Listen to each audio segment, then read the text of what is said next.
What's up? Welcome back into the Doncast, podcast about Dons, hosted by a Don, that's me, featuring Dons and produced by Dons. I'm your host, Adam Jahns, class of 2001. I'm a sports writer for The Athletic. You read my Bears stuff on theathletic.com.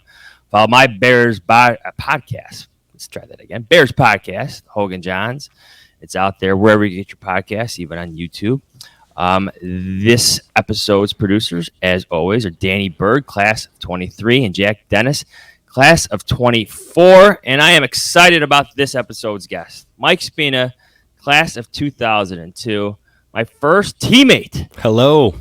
Happy to be here. Yes, Mike, what's going on? My first teammate to join me on this podcast. We played together the football season of 2000. That is 23 years ago. Oh, my goodness. Don't do that to me, Adam. Please. Feeling old yet? No? Yes. We got kids, you know. Yes. Twin girls. Twin girls. I got 3 boys and a little girl myself. Yeah, I'm God bless you. Are adding up. But, Mike, what's going on? I'm happy to bring you in, man. Thanks. Doing well? Happy to be here. It was a pleasure to be invited. Thank you. So let me just read this from your bio on spinasound.com. That's S-P-I-N-A sound.com. Michael Spina has been an audio engineer for 10 years working for clients. Let me move this. Hold on. Why is this so tight? There we go. Has been an audio engineer for 10 years working for clients such as NFL Films, HBO, Wipeout Productions, and Frameline Media. Michael is also part of a group of audio engineers recognized by the National Academy of Television Arts and Sciences with an Emmy for outstanding post-produced audio for Hard Knocks Houston Texans 2015. And now he's in the video game world. Mike, take us through everything you do, man. Right now I'm with Infinity Ward Austin. Infinity Ward is owned by Activision, which is now being bought by Microsoft, if you've probably seen in the news. I came over to video games to work on the dialogue specifically. We're in Austin. Infinity Ward is in LA, and they started a new studio out here, and they're building a mix room for me as we speak. Should be in there in a month. So we're excited about that. We've been in Texas now for about a year.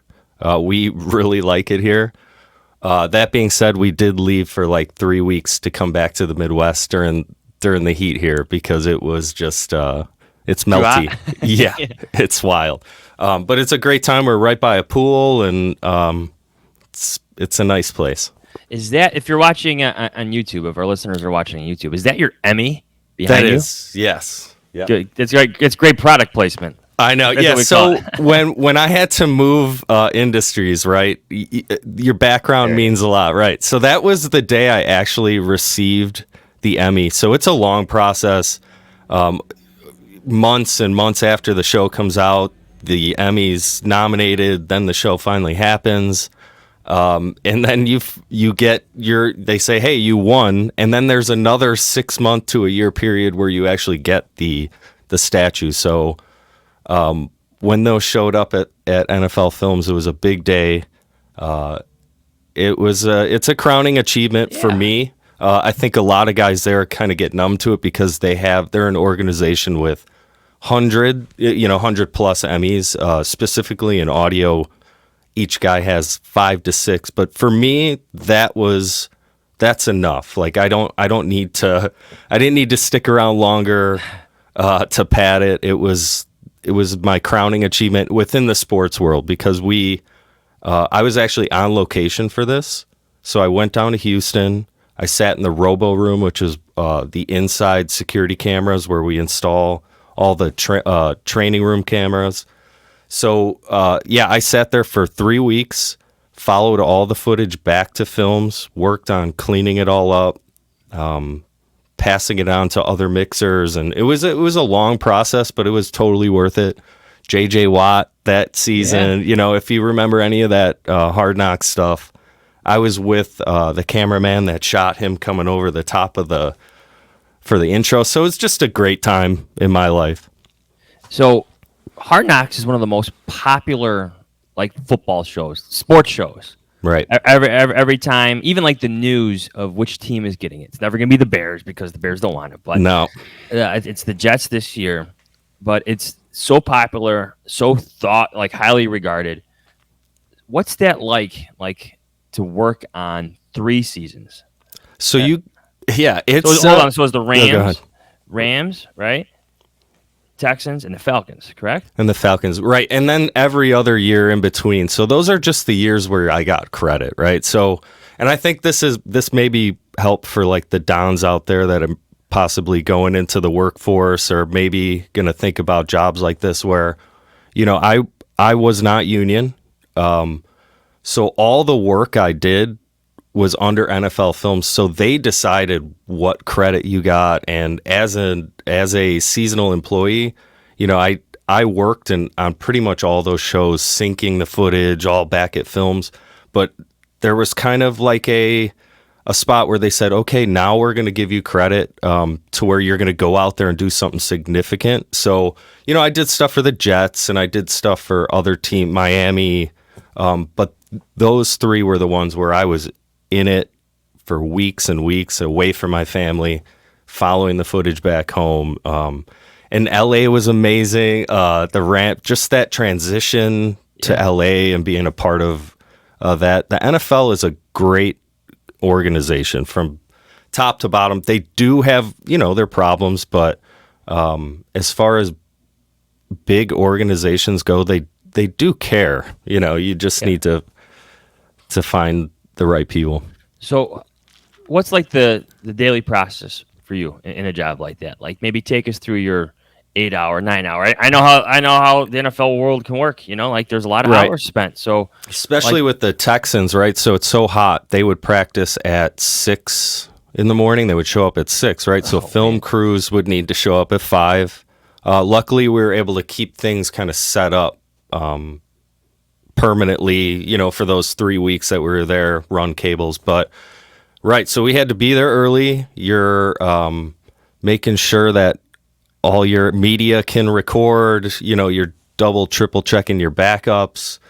By the time the team shows up, you feel like you've been there for a full day. But so then we're out on the field. Usually I would run support for audio out on the field because the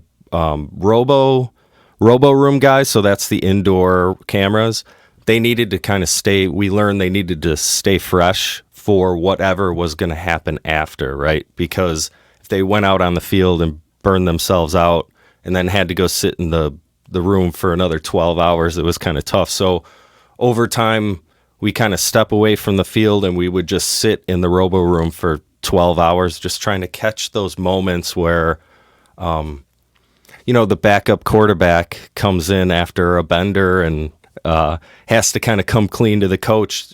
We caught all that just because we were sitting there ready, So there's a lot of hurry up and wait. But in that time, you're hanging out with the best gear in the world. You can kind of be creative in those ways that you're a live mixer in the room. So there's live microphones on guys, there's table microphones, and are you going to capture it all? Or are you going to send it all back? Or are you going to make some decisions and make it easy on other people when it gets back to the post? Yeah, like how many hours of audio do you have to? Yeah. So that's why we did not just hit record all day, right? Because you could, right, just hit record, sit there, and then go through it later. But it's really not efficient. So you sit there with a guy. You have your comms, you have radios saying to the production house going, hey, coach is coming to his room. Maybe you go run out there, put a microphone on him if he's in a good mood, right? So you're dealing with people that are in their job that may not want to see you, right? So you got to kind of gauge whether you're going to go run up and say, hey, coach, can I put this mic on you? Or, hey, I'm going to back off and just roll with the room mics. They may sound worse, but I'm not going to be a nuisance at this point. I had to, you got to do some weird things. I had to run in every day and turn off a refrigerator, right? Because it just sounded bad. So you end up being a gopher for weird things that the top guy in audio at NFL Films just expected you to do. If you got to climb a ladder. Or, make it sound good. Like you must have had some interesting interactions though with players, coaches. Yeah, don't get names wrong. I'm sure you know this yourself, right? You're by an assistant coach. You thought you knew his name. You looked at the lookbook.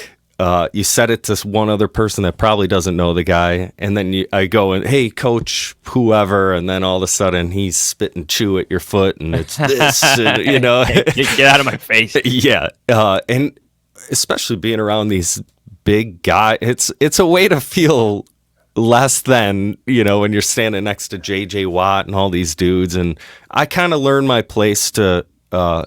You want to be behind the scenes. You don't want to be the scene guy unless you're the face of it all, which I wasn't. So I learned to kind of operate between those lines. Really don't want to talk to too many people because it is that world where they're in a very serious, land that they could get cut. Yeah, in a livelihood, right, yeah. Exactly. So we treated it like that. We were for the players. We saw some stuff and you just leave it on the floor. You delete it. It's not important. That's not the show we were out to make, was to get after people or to, it was all about truth, but it was, we're for the NFL, for these players. Yeah, and that could be a fine line to walk because let's like the salacious stuff would sell sometimes, right? But at the same time, I think people forget that athletes are people too, with their own problems, concerns, a lot of things going on in their lives just beyond the sport that you're watching, as a fan. You have to have discretion. And, we started to have relationships with players. Towards the end of my career, we were sending videos to Tom Brady's phone, knowing he was going to retire, right? So we would put a little sizzle reel together, keep the motivation up for this guy. Like, he is a big part of our business, right? Like, he's making everybody money. So towards the end, I'm on email and iMessages with Tom Brady. Come on. Saying here, it's wild. It's almost like deleted off the phone so nobody ever sees it. But they're very personal. They want to be for these guys. So when you come across players that don't want to be, say Brian Urlacher, coaches like Sean Payton, where you're like, you're from Illinois. I thought we were gonna, but they're very they want to work hard, and that's a distraction. So I totally get it. Yeah, I can't like J.J. Watt had to be cool, right? Like that guy's Very in commercials. Cool guy. He gets it, that side of the business, right? Listen, the best parts of that whole job were all the family type situations. So J.J. Watt before a game goes out and throws a ball to just random people around. He's running around giving people memories. The game is going to be the game. You're going to see that. But these like in between things that, films would capture of these family moments. Tom Brady running to the sideline to find his son in the stands and asking a security guard to say, can he come down? That's class to me. Like, not like, that's my son. It's just NFL films aligns themselves with people that do the things right. Peyton Manning, Tom Brady, and the new show that just came out. I mean, I didn't even work on it. I'm happy for them on Netflix. Patrick Mahomes. Yeah. I mean, and that's where you're going to get to see maybe that more family stuff behind the scenes with wives and stuff. Not to get in too deep, but people are curious. It's cool stuff. Yes. So like when you're watching or listening, you get all this video, audio. Like, do you just like know, like, oh, this is a moment right here, like we need to share, and like, do you have any examples from those seasons or favorite ones for you? But like in that moment, you're listening, and like you just know this is one that's going to make the cut for Hard Knocks. Right. I mean, when say a guy gets cut right after a practice, he thought he did good, and we're following them, right? Like so. Not specifically, but just those moments of like a guy getting cut that wasn't on the production's radar, right? Where we're marking it for the team back at Films, we're letting producers know, you're getting the communication out, and you're the first one to break the news to the group. It feels really good. I mean, but you have to listen. If we were off for lunch and we didn't eat we were going to miss it because we don't record all day, and it's not fair to do that, right? To send that back to somebody else to worry about while you're sitting there. You should be attentive. and follow the show and ask the director what they're looking for, and they will run. It's a cool business. I think video games need more of that kind of mentality, actually. Let's get it done right now and not talk about it. Let's get it done. Let's follow the subject where it's going. Don't force it. So let's shift to now. Sure. How different is NFL films, Hard Knocks, to what you're doing now? For Call of Duty, Modern Warfare. How different is that? It's a 100% change in. I'm on all the time with this video game live services, right? So we, instead of a show coming out in English at NFL Films, right? We shot it. We know when it's going to air, and we finish it probably the day before, right?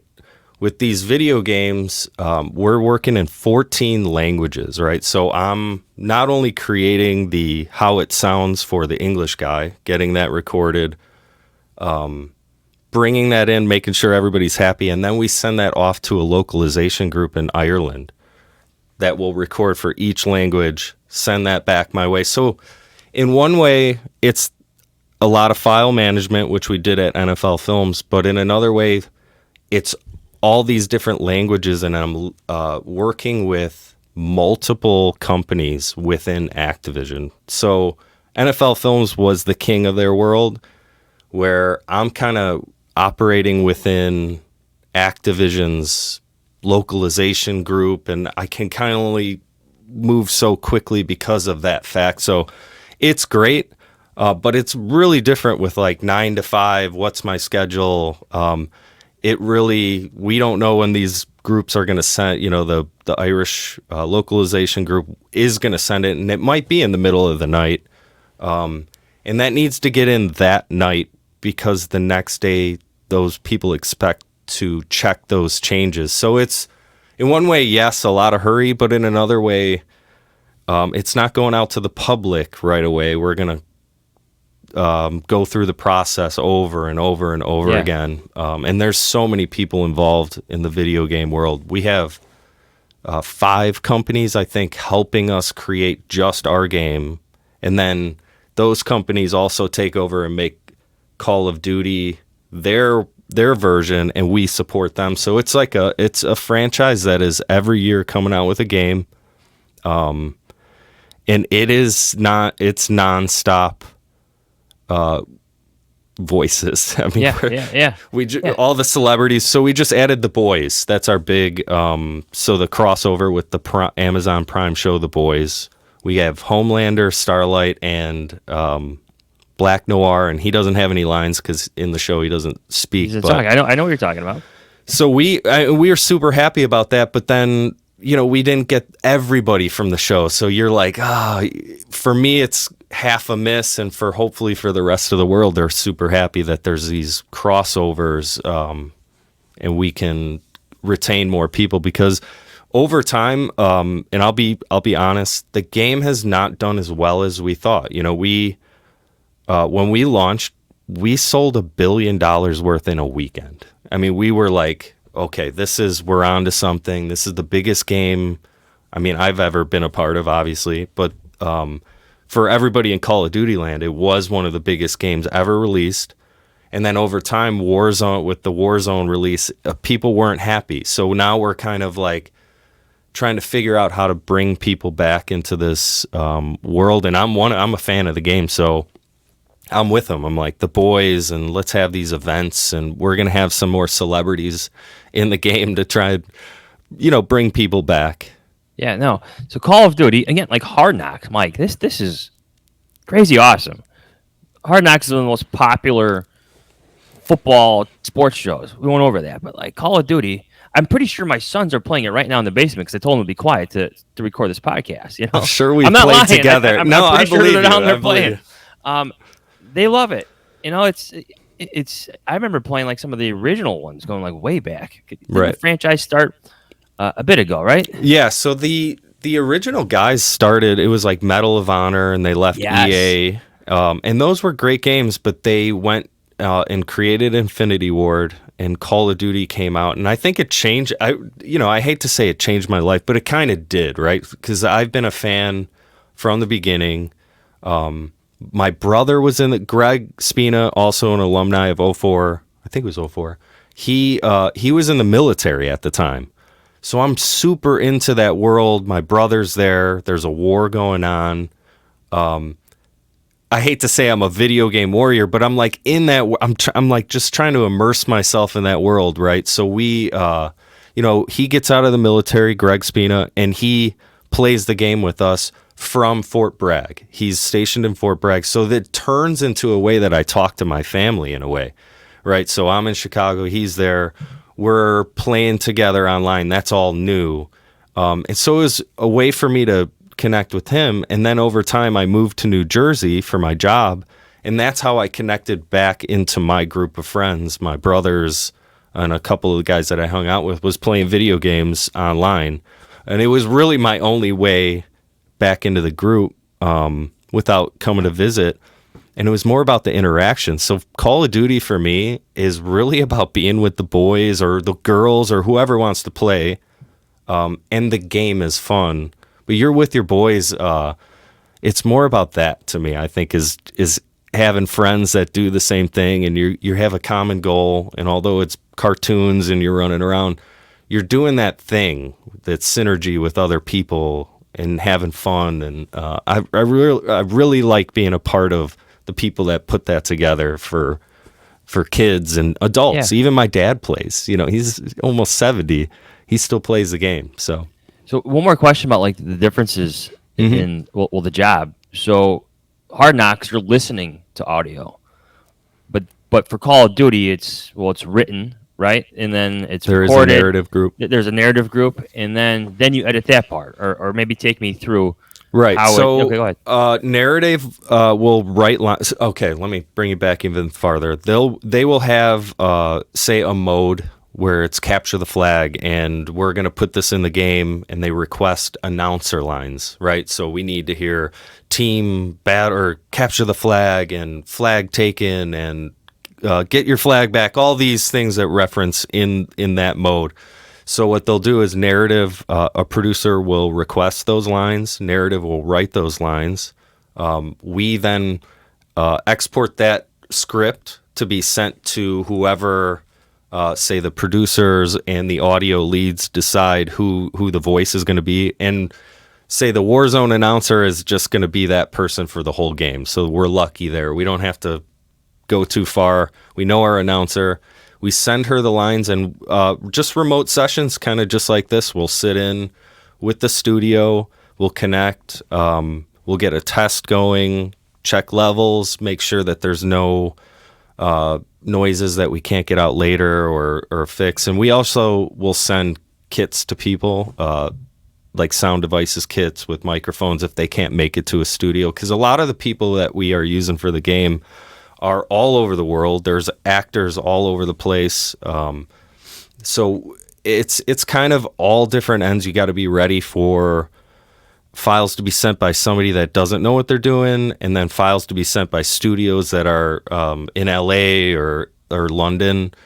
And then once we get those files, we'll put them into the game and create processes so they sound like either they came over a radio or, what is the context, right? Is the guy right next to you, or is it a voice of God kind of thing? So we create those processes and then we replicate it for every single language. And luckily they have very, very smart people that know how to program batch processing and all that. So I get to be creative for a little bit, but then most of it is back to big file dumps and making sure that every language is in the right spot. So beyond that, then you get to go play the game once the lines you created. So you got to check all those and make sure the mix is correct. And then from there, you might get some feedback from producers later that, hey, we need to take that line. Could you cut that shorter?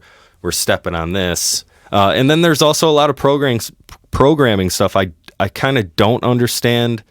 Not that I don't understand. I don't know how to do it. It's just, it is a very, those guys are very smart in computers, and I'm an audio engineer, right? So that was the transition for me, is I need to probably get better at learning what's going on under the hood, scripting. But what they hired me for is more for my for my ears, and basically making sure if there is a problem, you throw red flags. I mean, we're on Slack. Everything's documented, and you have to write bugs and tell these people what's wrong, because some of them don't play the game. You know, it's I'm kind of one of the rare ones that actually do play, and I was hard work, right? So I'm at home, I'm playing the game. I put my handle as M Spina Audio, right? I have nothing to hide. I just want people to know, hey, I'm here. I'm playing this game. I'm finding bugs with you, and over time, I played so well that I was invited to an advocates group for the game. So now I get to vote within the 5 companies how the game's kind of going to move forward with gameplay, like sticking points, right? Because that was part of why people left. So it's another feather in my cap, that just hard work through the game, and keeping my name as myself. It was, I got approached, and it feels good. And it was something that I got to meet the guys in Wisconsin. So Raven Software helps make Call of Duty games. They're owned by Activision. And I went and met friends through the playtests in Wisconsin, in Madison. And it was one of the most organic friend experiences I've ever had, right? We worked together, but we're all at home. And I had they didn't have to show me around, and they did, just because video games, right? I mean, it's all fun. I feel like at this point, like there's a lot of people listening right now who are like super interested. Like for me, it's like how amazingly intensive it seems to create a game that you may only play for like 20, 30 minutes a day. Heck, maybe only an hour for a week. I know some people are more serious, but like my son will play for like an hour or 2 a week, and he absolutely loves the game. So for maybe some of the younger Dons listening right now, like, how did you break into this? And like, where does this love affair for you, just call it audio, begin? Well, I'd say when I was a kid watching at Catholic school, watching the music teachers play guitar, organically I started, hey, I want one of these. Let's do this. So you get whatever garage sale guitar, and I brought that to Notre Dame with me. My brother played guitar. I wore it on my sleeve.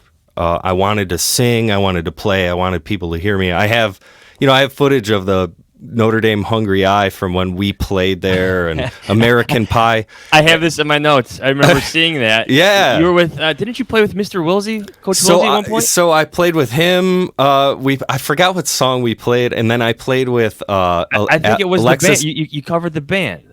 So I have that on tape too. That was the brothers, but we came on right after him. Okay. And we played. So it was just, I wanted to be kind of an entertainer, right? So I wore that on my sleeve, and I knew that I was never going to give that up. I still play. I have all these guitars over here, and that's for me, right? So over time, it turned from me wanting to be an entertainer to, okay, what's the next logical step of a producer, right? Because I was a little more past just guitar player and singer. I wanted to put it all together. I knew, hearing music, recorded music, I knew there was somebody behind all that. There was somebody extra, right? So that was the goal. Okay, let's record music.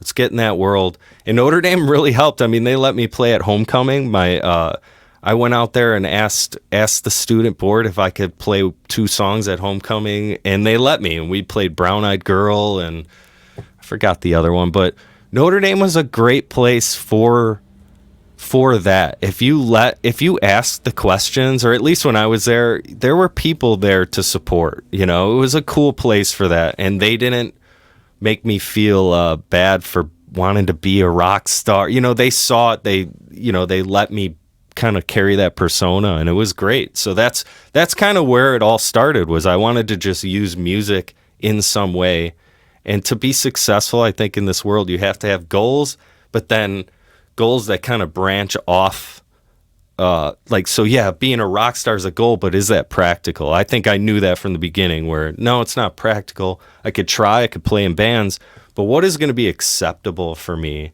And I think using music or producing or audio software, that was like my fix. So to get into video games, I'm like, oh, I don't want to program. I know they need audio people. I'm just going to find what feels right, or what whoever will take me, and then we're going to revisit that. It was like I'm a part of all these emails that send me jobs, and I think it's important, even as high school kids, you get out there, get in the Facebook groups of the things you like, and start learning what these guys are doing, because the information is out there, especially in sound groups. I'm in a sound group with Randy Tom, and he's one of the best cinema mixers and designers ever, and he gives information. I mean, you'd be surprised how many people are willing to help, and the information is out there. So yeah, I used music. Realized Columbia had a program for audio production. Very quickly realized that there's no money in recording music, like as a day job, right? Like you could do that on the side and you might make money. And there's only a couple studios at that time when I was in school around 2009. And they said there's no jobs in this. So I had to adjust. After doing a project with video, I was like, wow, I could do sound design for video also. Like it doesn't stop at music, right? So I kind of morphed my thinking into, okay, maybe this is an avenue. So I tried a couple pronged approach of like music, radio. I was trying everything. And NFL hired me for an internship while I was at Columbia. But I think that's the fix, is music morphing into like a goal that I knew I could achieve, right? And I still have goals out there for audio, and I think that's really important, is each step, just saying it out loud, having goals. I think you know this too, right? You had to say out loud at some point you wanted to be a writer. Yeah. Mm-hmm. You had to tell somebody that. So the earlier you tell somebody, I think, and tell somebody that holds you accountable, right? You're better off. It comes to fruition. Yes, yeah. The earlier you say it, the better. And that's, to this day, I will say things, to my significant other, to my wife, to make sure that it's out there. Don't hold it in your head. The Little Theater must have like a special place for you, because that was like your blending of worlds, right? That's where we used to watch film with the football team on Thursday nights with Coach Dan DeFranza. Right. And then you played there a bunch. So that's kind of like is that a unique place for you? It is. You know what? And I'll mention, Rich Gorzolani. I think he was a year older than you. I came in and saw this guy doing that. I walked by and he's playing on the stage, and I still talk to Rich every once in a while. I saw some guy doing it already, and I was like, wow, I want to be like that. And we're friends. I didn't hold it like this guy's doing what I want to do, right? I wanted to talk to him and figure out how. So I think that's important for Dons and anybody else, to just got to ask questions and be nice. And you might not get the response you want first time. You just got to keep going. Let's finally talk about how good our defense was in 2000. For sure. Final stories here. I'm kidding, but yeah. Mike and I played football together. It would be the 2000 season. You're the year behind me, and we had a damn good defense that year. It was fun. It was, what? Being with the big boys, I got to play with the big boys, and I didn't think I was going to. That was a moment I might have wavered there. And the coaches, I'd say Coach Gale. Listen, Coach Gale has been behind me for my whole career. So when I needed to get an internship at WMS Gaming, so I worked at a slot machine company very briefly, but I needed somebody to come and vouch for me. That was not family, that was not friends, that was like somebody in an official capacity. And I went to Coach Gale, and he filled it out for me, and he got me my internship. So the people at Notre Dame, football was a huge part for me, to just like, it was a feather in my cap to be a part of that group. It was, and then that we were actually decent. If who was our quarterback? Platt didn't get hurt or whatever. Yeah, Craig Platt got hurt. Brian Brosnan ended up doing like a bit of everything. I think there was a headline on an article that called him Mr. Everything. He had to do so much, and to his credit, like he had to do so much to be that guy. So you can't hard work, man. It really is like it shows it all through that football program there. Well, those are the memories we hold dear. Mike, is there any special project? Oh, look at that. I still have mine too. So this is for me, right? 2001, we were 1-8. So I went from freshman year 8-1 to senior year 1-8, and I was the honorary team captain. And I am proud of that, right? I stuck it out. Forget about that record. I was with the guys the whole time, and they gave me that. I wasn't trying to be a captain. It felt great. Oh, I still have mine. My youngest son actually took my honorary team captain trophy, which they give to team leaders by coach's choice, and just it happens at the end of the season. He's got it in his room amongst his trophies. As much as a 6-year-old patented stats. Yes, he has as much as a 6-year-old boy can have. At this stage in his young life. Mike, thank you so much. Any special projects? I know you have a veterans podcast. You do. Right, on Apple Podcast or SoundCloud, it's Veterans History Podcast. Getting back into being creative and getting those done. I just put one out recently with my friend. I started it, had kids, needed to take a break, and now I'm back. I think it's